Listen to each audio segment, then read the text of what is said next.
This amazingly cute rabbit was first published on Clicker.com, a public domain images site. There are lots of other ideas over there too. Because the design is public domain, we are free to use it for private or commercial purposes, so folk, if you have a small handmade business or hobby, feel free to adapt our ideas for your business. As far as tools go, you will need a pair of scissors and a sewing machine with the ability to satin stitch or zigzag. You will also need an iron. You will need 3 scraps of fabric.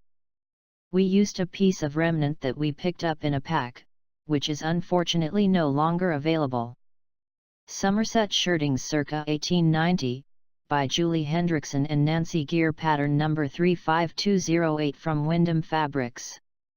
The URL is shown on the screen. Any bright, small patterned cotton fabric is fine for this project.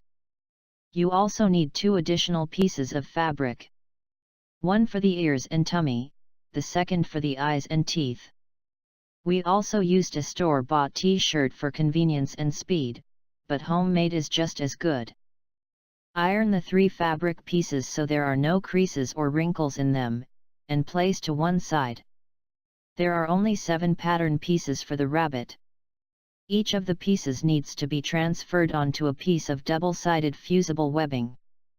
The easiest way to achieve this is to print out the pattern pieces, and place the double-sided webbing, paper side up over the top.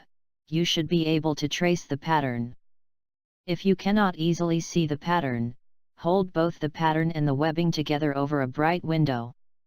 The pattern is available at no cost to you at the following URL. The body is the main pattern piece in this applique, all of the other pieces are placed on top of this one.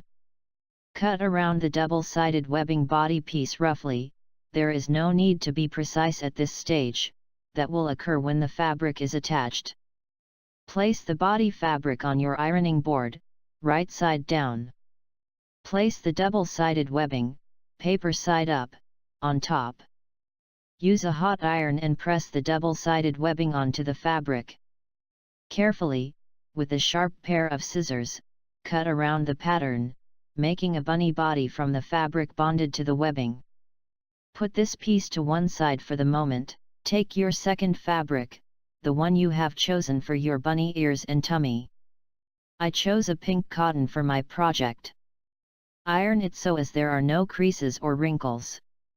Your fabric may be in great condition, but ironing it does really make a difference to your finished project.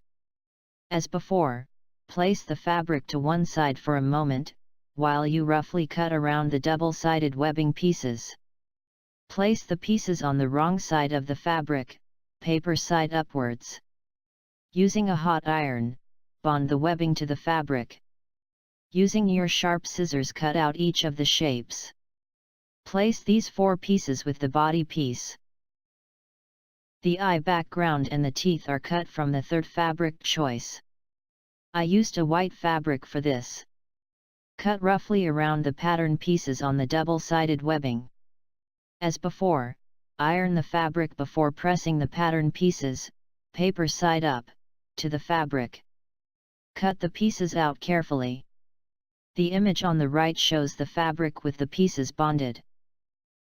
Iron the garment on which the applique is to be placed. Remove the paper side of the webbing, place this side down on the garment. Position the body piece in place, then overlay the ears, eyes, and teeth, as well as the tummy piece. Once these are in place, put the nose over the eye background and teeth.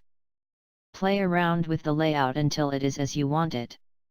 Using a hot iron, press all of the pieces in place, taking great care not to move any of them.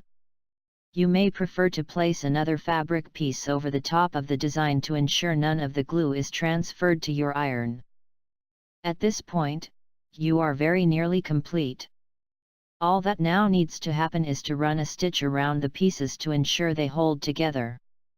I suggest using a sewing machine. Thread the sewing machine with a complementary or contrasting thread.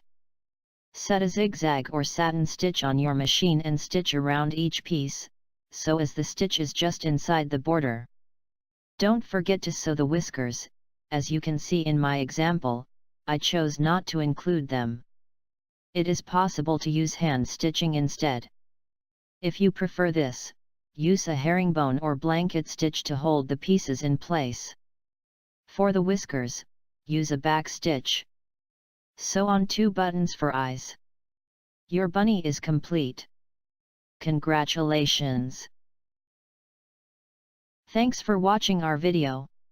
There are more ideas for crafty projects over at our website, www.artsandcraftsdownunder.com, so please head over there.